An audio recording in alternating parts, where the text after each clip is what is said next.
Hey guys, today we're gonna do a damage comparison between the Snow-tombed Starsilver and the prototype Aminus. Well, now it's known as the prototype Archaic.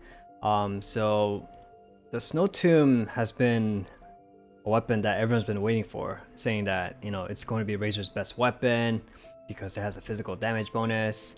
So yeah, I spent some time testing both weapons. So I want to share the results with you guys. But before we go over the tests, I just want to go over the stats briefly.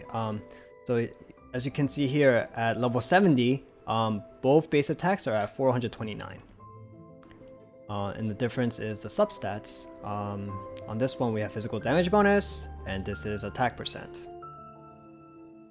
And now for the passives, this sword at Refinement 1 has 60% chance of dropping an icicle on your enemies. And it's gonna do 80% AoE attack damage. But if your opponents are affected by cryo, they are dealt 200% attack AoE damage as well from my testing. But if I am wrong, please let me know. And this occurs every 10 seconds. And the prototype Archaic also has a very similar passive. It's always gonna be 50% chance that it's gonna deal an additional 240% AoE attack damage. Well, it says within a small AoE. And it occurs every 15 seconds, so it's a 5-second difference here. Okay, and let's go over the stats real quick. I'm currently AR 37, my Razor is level 70. With the Snow-tomb, my attack is 1199. Details, 34 crit, 62 crit damage. And physical damage bonus will be 72.2. And if we switch the weapon real quick, attack will go up to 1337. Details, physical damage bonus 43.8. And the crit damage will stay the same. And the attack is coming also from Pyroresonance because we have Xinyan and also Bennett on the team. And as for artifacts, I do not have endgame artifacts. I do not have a gladiator set. What I did the testing with is I did it with a 2P Sojourners, attack plus 18%, and a Berserker set.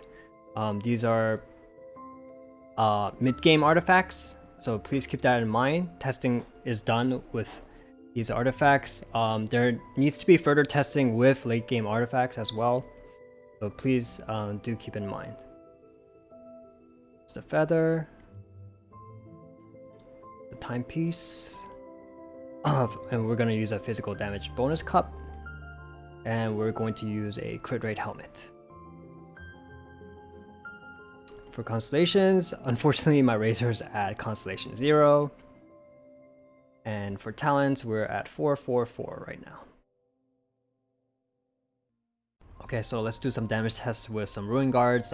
Keep in mind I'm using Superconduct and also Pyroresonance, which gives a 25% attack increase. Here I'm just going to do some auto attacks and Razor Ease. Also I need to pop Kaya's ult here so that I can get that 200% cryo passive. Next I'm doing some damage testing with Razor's ult. Keep in mind that it is more optimal for me to use Kaya's ult here to also get that cryo passive, but I actually didn't do that here, just checking out the numbers. In the last Ruin Guard test, I am going to use Xinyan's physical damage buff from her shield and also my level 40 C1 Bennett buff.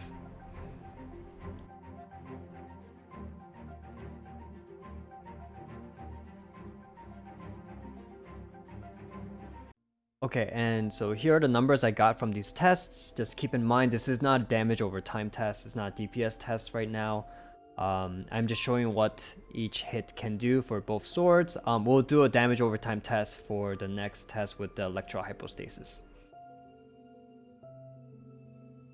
Okay, so now let's take a look at the numbers real quick. In these two columns, these are the non-crit hits comparing both weapons. And as you can see, the Snow-tomb does more physical damage on the auto attacks, but the prototype Aminus does more on its E, right, for electro damage, and the passive does more for the Aminus as well, as I mentioned before. So if you add all the auto attacks only, you'll see that Snow-Tomb does more. But overall, if you get all these 5 factors into the damage and they don't crit, you'll see that the prototype Aminus slightly does more damage on the Snow-Tombed. And here's this column for the crit hits. And again, you can see a Snow-Tomb doing more here. And then for the E and the passive prototype Aminus, total auto attack here would be 3,959 compared to 4,251. And if you add them all together, you see the Aminus slightly outperforming the Snow-Tomb again. So pretty much in ideal conditions, you would have to probably proc another passive from the Snow-Tomb to do a little more damage than the prototype.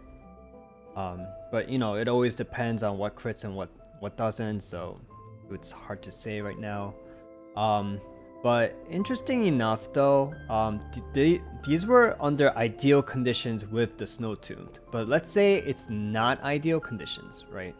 So let's say we only get the 80% passive on with the Snow-Tombed, and you couldn't get a cryo debuff on the enemy. Then I calculated separately and I added the total with the passive, with the 80% passive.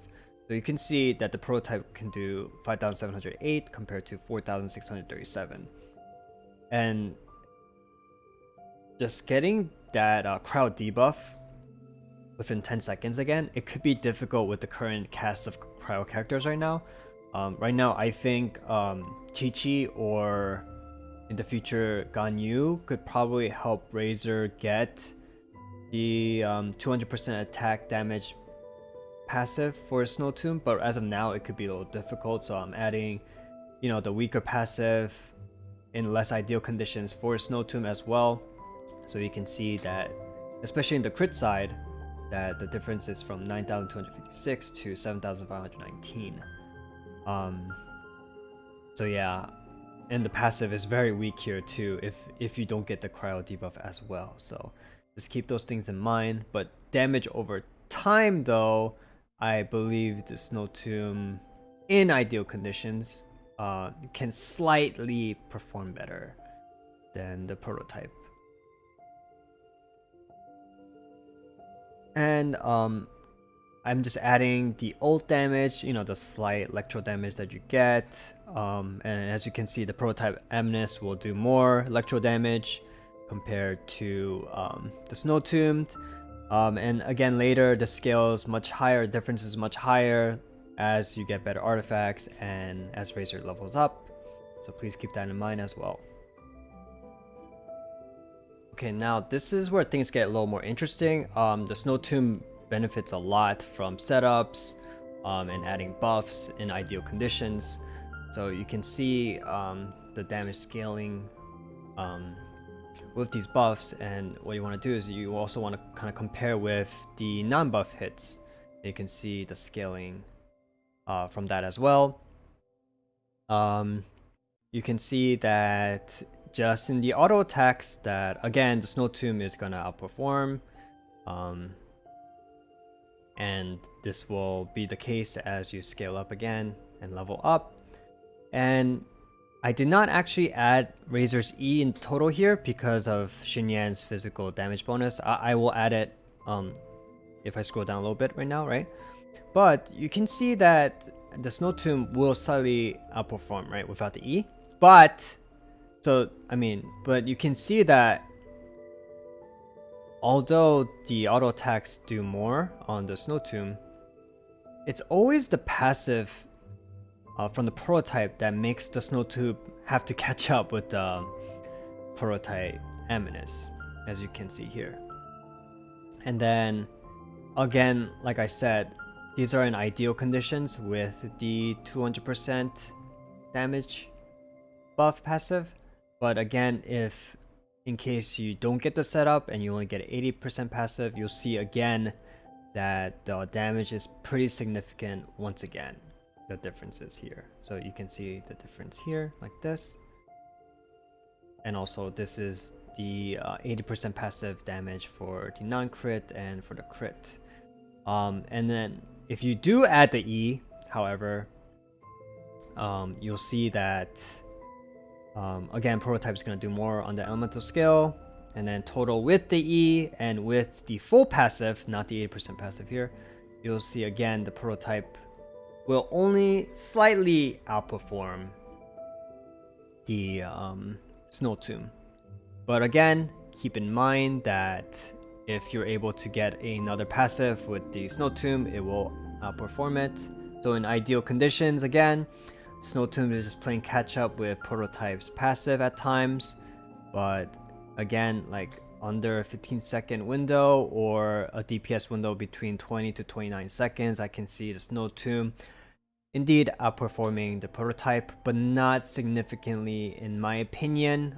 There needs to be more tests done with late game artifacts and things like that, but still, this is my initial opinion. The next tests are on Electro Hypostasis, and it's a very interesting test because on the Prototype Animus you can't do any Electro attacks, and for the Snow-tombed you can't get the Cryo debuff for the passive.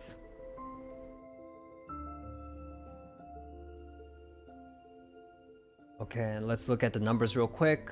So in this data sheet I am showing 3 sets of 3-hit combos going down this way, and in the asterisks, these are the crit hits, and I compare the trials based on how many crit hits there were.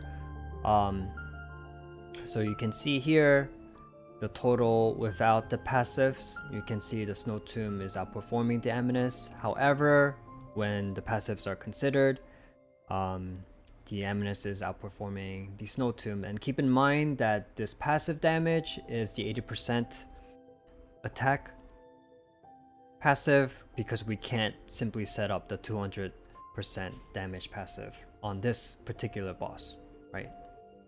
So again, here in the 4 crit trial, you can see Snow-tombed doing more in the auto attacks, but overall, the Aminus is outperforming here.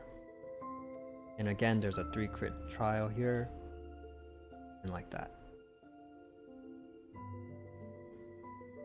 And also keep in mind that we did not consider Razor's Electro skills here because this boss is immune to it, so we didn't add any of it. Okay, the last thing, we want to take a look at the refinements. On this side is the Prototype Aminus, and on the right side is the Snow-tombed. And what happens with the refinements is that for the Prototype, you're going to have additional 60% more of the attack damage on the passive over the refinements. And for the Snow-tombed, it's going to increase the chance of forming and getting the passive by 10% each refinement. You'll also get 15% more damage on the weak passive, and on the strong passive you'll get 40% more damage. So in my opinion, because the Snow-tombed is constantly catching up with the Aminus with the passive damage, I feel like over time it would be a little bit harder for the Snow-tombed to catch up even further, because that this passive does scale a lot higher. As you can see, right now from these tests, we're just worrying about a 40% buff difference, the passive difference. But once you get to Refinement 5, that's gonna scale up to 120%. And I feel like it could get very difficult for the Snow-tombed to catch up in this regard. But again, in optimal conditions, I actually wouldn't know which one would do more damage, but just from looking at the refinements, I feel like the Snow-tombed might have a little trouble. Also, although this does increase the chance of getting the passive, I feel like the Prototype Aminus doesn't really have trouble proccing the passive at all. So yeah, it does help that it is increasing the chances, and I guess like over damage over time tests, this will be more consistent. But again, I do not think the Aminus has trouble proccing its passive. in conclusion, I think the prototype Aminus has more consistent damage. And from what I saw from just exploring, I saw that I was killing weaker mobs more quickly. Like the mobs that you could kill in like 2 to 3 hits from the prototype. Also has more consistent passive and has more electro damage, and it could make up for the physical damage difference at times. And as you refine the sword, this becomes even more true. As for the Snow-tombed Starsilver, in ideal conditions, I believe it will do more damage than the prototype, but you need a constant cryo debuff every 10 seconds to get that 200% attack passive, and the DPS window has to be about less than 15 seconds or 20 to 29 seconds so that you can get another passive from the prototype Aminus. And also assuming that when you're switching to supports that you're not overlapping with optimal DPS, right? So also you have to consider all these things, right? Just another thing is you have to constantly need to like set up with this sword. You always need that cryo debuff and everything. So if you're not the type of person who likes to, you know, set up and always apply cryo, then this sword may not be for you. And keep in mind, some enemies cannot be affected by cryo status, right? So like the animal hypostasis or certain slimes just can't be affected by cryo, so you won't have that consistent full passive damage. So yeah, if the Snow-tomb does the weaker passive, you're gonna have to catch up with prototype Aminus's passive damage. And so my final conclusion is, if you already have prototype Aminus, I don't think you should stress over yourself to try to get the Snow-tombed. But if you love setting up with supports and you like optimal damage and you have that in mind all the time, yeah, then the Snow-tomb could be for you. But further testing needs to be done, also with endgame stats. As you saw from all these tests, I don't have the best artifacts and my Razor is not that high level. And also keep in mind, I am not a Genshin math guy. You know who to go for that. So yeah, thanks so much for watching. Make sure to like and subscribe, and catch me on Twitch at FrenchTutor_. I'll be streaming there more often. And yeah, and that's it. See you guys. Take care. Bye.